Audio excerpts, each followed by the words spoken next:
Hello friend, welcome back to my channel race blog. অনেক অনেক স্বাগতম। তোমরা কেমন আছো? আমি বেশ ভালোই আছি। চলে এসেছি সকাল সকাল। Good morning সবাইদের। বড়োর জন্য প্রণাম, ছোটোদের জন্য অনেক অনেক ভালোবাসা। বাড়ি থেকে স্টেশন থেকে চলে এসেছি হাওড়ায় গাড়িতে উঠে। হাওড়ায় এসে বাস ধরলাম। তোমাদের কাছে শেয়ার করতে পারিনি, কারণ হয়েছে বৃষ্টি পড়ছে বাইরে। বৃষ্টিতে ভিজে ভিজে একাকার হয়ে গেছি। উঠে পড়লাম বাসে, হাওড়া থেকে বাসে, এসি বাসে উঠে পড়লাম।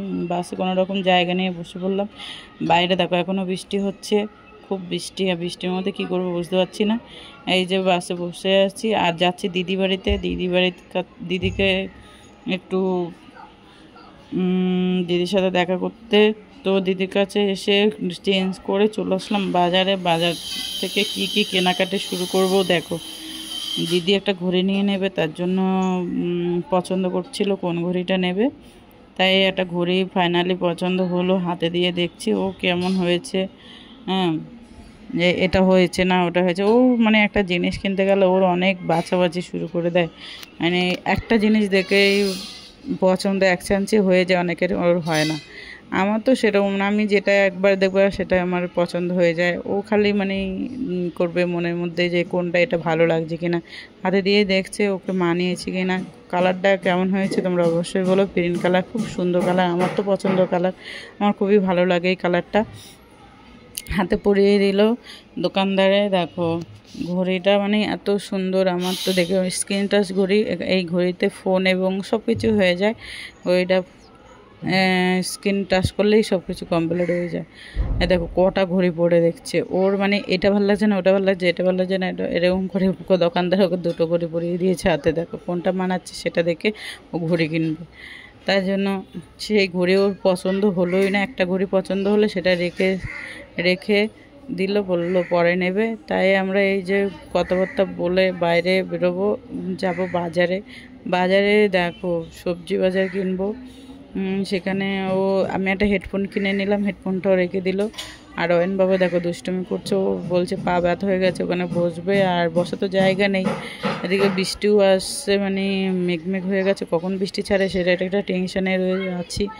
আমি হেডফোনটা নিয়ে নিয়েছি। দেখো একটা হেডফোন, একটা হাতের ঘড়ি, দুটো জিনিস, দুটোই পিঙ্ক কালার হয়ে গেছে।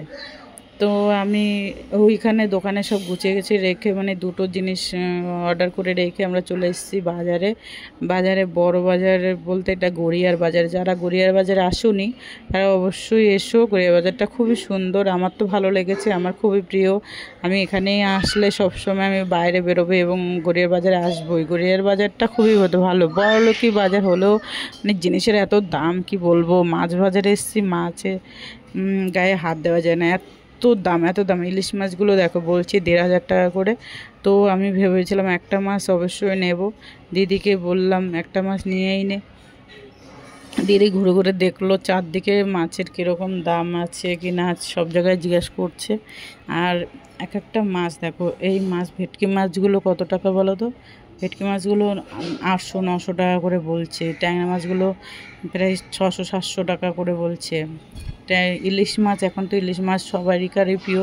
ইলিশ মাছগুলো 1,500 টাকা করে বলছে। দিদি কোনো মাছই পছন্দ হচ্ছে না, ফাইনালি একটা চিংড়ি মাছ নিয়ে নিল, বড় বড় চিংড়িগুলো নিয়ে নিল।